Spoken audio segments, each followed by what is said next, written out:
Here we go, and we're recording. I'm gonna pick this up, spin it around like that. Everybody say hi. Hi. So,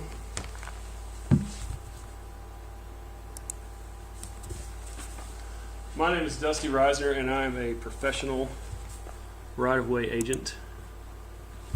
And today I'm going to talk to you about 5 factors of communication that we can use to help us with right-of-way negotiation when we're negotiating a right-of-way easement with a particular landowner. So the first question that we would want to address is, what is a pipeline right-of-way negotiation? And there's a website called the Penn State extension that has this statement on there. Easement agreements are formal legal agreements granting operator long-term use of the right-of-way. The parties to the negotiation consist of the client who you work for, the landowner who owns the property, and yourself. The reason I bring up the Penn State extension is to point out that landowners are a lot more educated now on what's happening on the right-of-way than they were several years ago. This article that's on the website there by Dave Messersmith pretty much spells out everything that's going on from construction, from negotiation all the way through construction. So people are pretty well versed in what's happening, and if they can find this on the internet, they can find who knows what else on there. It may or may not be accurate information. So what is my role as a right-of-way agent? Well, our role is to negotiate the most beneficial agreement to both parties. We want to make sure we're doing the best we can for the landowner and the client. And we're going to do that through the first factor we're going to talk about is verbal communication. Okay? From the very beginning, we want to make sure that we're using clear, concise communication when we're talking to our landowner. We want to make sure they know exactly what we're talking about when we're discussing pretty much every aspect of this agreement with them. We want to clarify what our initial offer is. We want to make sure, are we moving forward with the negotiation? Are we not? Is it stagnant? Where do we stand, in general? We want to make sure that we understand any offers, counter offers. We need to make any adjustments to the agreement. All this stuff has to be clearly stated between us and the landowner, which means that we need precise verbal communication. How do we do that? The first step is to avoid ambiguity.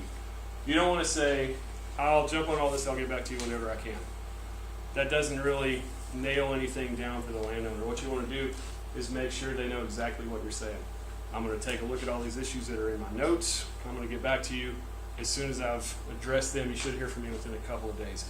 That's still a little bit ambiguous, but less so than later, So you have to use some, but you want to avoid it as much as you can and be as precise as you can with everything that you're talking to the landowner about. So, does anybody know anything about lower level abstractions? Have y'all heard about that? It's basically the idea of using specific concrete statements about objects or events that can actually be observed by people. There's an article on that by Andrew DeLugan. He spells out the ladder of abstraction and verbal communication. So at the bottom of the ladder would be like peanut butter and jelly sandwiches. If I say that, you know exactly what I'm talking about. It doesn't need to be clarified. If I say democracy, everybody in this room might have a different definition of what that is. It's kind of a more general term. So we want to make sure that we're talking about peanut butter and jelly sandwiches. When you're talking about the offer amount, I'm offering this much money per acre for this many acres. What's the width of the easement, the location? I mean, that needs to be nailed down precisely and exactly. What's going to happen during construction? Is there, going to be equipment on my property? How much land are y'all taking? You want to be as precise as you can when you talk about those things. The next step is to be careful with jargon and use terminology that the landowner will understand. Some of these guys are old pipeliners and they kind of know what we're talking about. Some of these people have never seen this before in their life. Some of them have no idea. So you want to avoid things like HDD, ATWS. Never say frack out. We don't use that word. Bell hole. That might work in context if you're talking about it, but then there's a good probability that they won't understand that. So instead of we're going to timber it and then right away everything down, you want to say we're going to cut all the trees from this line to this line. We're going to grade everything out so that we can work on it. You want to be specific and make sure that they know what you're talking about. Paraphrase the landowner. That's a pretty important part of talking back and forth with other people and making sure that you're all on the same page. You want to go back over what they've said to you and restate that to them. Make sure that they know that you know exactly what they're saying to you, so that you're all clear. Especially when you're dealing with counter offers, requests that they have. The next meeting that you're going to set up, so we're going to meet next Tuesday at 4. A lot of times they'll go, no, it's at 2. You want to make sure that you're restating everything so that you all understand. So the second factor that we're going to talk about is good listening skills. This might seem obvious, why are you even bringing that up? But I think it's understated as compared to verbal communication skills, especially when you're a negotiator. You have to be able to listen to your landowner and understand where they are in the negotiation and exactly what it is they want to have addressed. So good listening skills, I think, are equally as important as your own verbal communication that you have going with the landowner. The first way to make sure that you're using good listening skills is to ensure there's no environmental distractions like barking dogs. That drives me nuts. I've been to so many places where the dogs are yapping. The TV is too loud, the kids run around. Sometimes you're standing out by the tailgate of the truck and the traffic is blowing by and you can't hear anything. All that can shut down your negotiation. So what you want to do is either ask that these be removed or just reschedule for a better time. Do it next week, do it some other time. Understand the importance of the landowner's concerns. Does everybody know this tree right here? This tree is 157 years and 2 months and 18 days old, and it was planted by Farmer John to commemorate the family dog that saved the baby when the flood came through, or some story like that. The reality of it is this tree is probably 1,500 years old. Nobody has any idea how or why it got there, but it's important to the landowner because it's their tree. It's on their property. So while it may not seem important to us, we need to listen to them and understand that this is important to them. It's something that they own, that they've worked for. Which leads me to the next point. Withhold judgment when you're talking to a landowner. Even if you don't agree with their concerns, if it's something outlandish or crazy, you just have to shake your head and address it, and don't look at them like they've lost their mind when they bring up something that probably isn't a real complaint. Ask questions and paraphrase again. This is just as important in listening skills as it is in verbal communication. You're asking questions, do we need to go over anything else? Are you concerned about this? So this is what I'm getting from you. Is this how you feel? Paraphrase and make sure, and then take notes.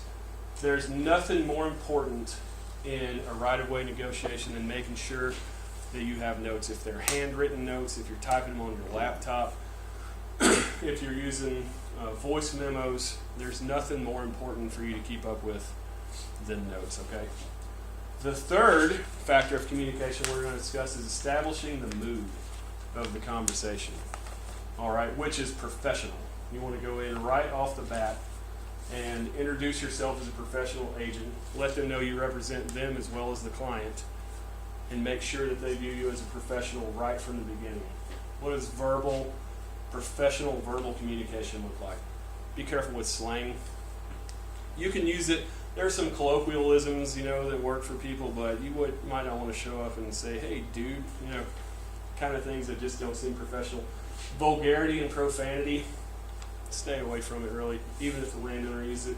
Don't belittle the landowner's concerns. Don't slander the client in order to build false rapport. I've seen this before. I've seen an agent go out and say, you wouldn't believe what they're doing on Farmer John's property. Highly unprofessional. The AAPL website has a survival guide that was put together by courthousedirect.com, and one of the points that they bring up about negotiating right away is to not be adversarial, meaning this isn't an us versus them type of situation. We represent the client, we represent the landowner. You can't go into it feeling like you're in charge and you're against them, you're not going to get anywhere with that type of negotiation. So what does professional nonverbal communication look like? You want to dress appropriately for the job, obviously. No shorts and flip-flops the first time you meet them. But you might be walking through the woods to look at stuff too, so you don't want to wear a suit and a tie maybe. You know, fit where you're going. Know your documents. There's nothing less professional than showing up and having a landowner ask you a question about some document and you can't answer it because you haven't read the agreement and you don't know what's in it. Don't do that. You want to maintain neutral or positive connotations with your facial expressions. Don't roll your eyes or shake your head, look crazy at them. Be professional. That's the main idea. To each other. That slide was absolutely necessary. It had to be in there. Okay. The fourth factor of communication is to treat your landowner with respect. Okay. We're going to use respectful verbal communication. Speaking clearly and professionally. That's a big part of being respectful, you know, making sure that they can understand you lets them know that you think they're important. You want to be non-threatening. Know when to speak and when to listen. Know when to be quiet. A lot of agents don't do that. What you don't want to do is try to control the topic of conversation.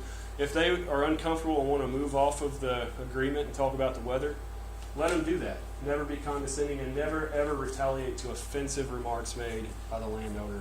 Stay away from that. Respectful nonverbal communication, that's pretty simple. It's a firm handshake and the appropriate amount of eye contact when you first meet them. That says a lot for your character and for who you are and how they think about you. Recognition of personal space is one of the big ones for me. Don't be the guy that when you talk to people they have to stick their foot out so that you won't step on it, so that they can keep you at a distance that's comfortable for them. Don't be that guy. And avoid negative connotations. Again, sighing, eye rolling, head shaking. You want to stay away from all that. Okay. Conflict resolution. Tai Chi is absolutely the answer to all conflict resolution. That's not true at all. The last factor that we're going to talk about is conflict resolution, and the truth of the matter is that there's absolutely no way to avoid it. As a right-of-way agent working in this industry, there is a 100% chance that you're going to get cursed at, yelled at, run off of somebody's property. You have to know how to deal with that when that happens to you. The first way to deal with it is just good listening skills. Most landowners, they want to vent, they want you to listen, and then they can move on. They can get away from whatever problem that they're having. If that doesn't work, we have 3 tactics here you can use to handle the conflict. Compromising.